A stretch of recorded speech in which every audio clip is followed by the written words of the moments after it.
在地新闻继续来看，这是经济部的统计。去年台湾伫网络顶的买卖超过2000亿，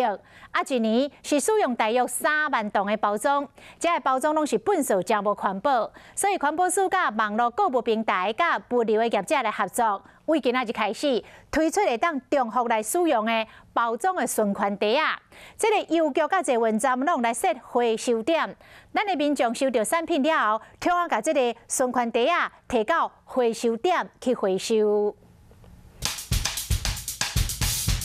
网络购买真利便，只要手机啊8的就会当收到产品。但是这个纸箱啊，内底防冻袋啊、甲玻璃笼，还佫有包产品用的塑胶，加起来有6层，最后拢等落垃圾桶。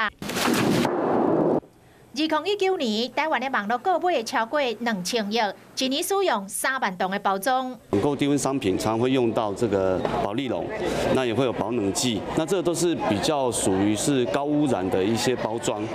为了要减少一改性包装的本数，像这间平台的产品，就改用会当重复使用的玻璃袋啊。民众收到产品了后，把玻璃袋啊运到设立的邮局，或者是捷运站的回收点。包装的减量有非常大的帮助，那消费者他们也可以因为这样子，觉得对地球尽一份心力。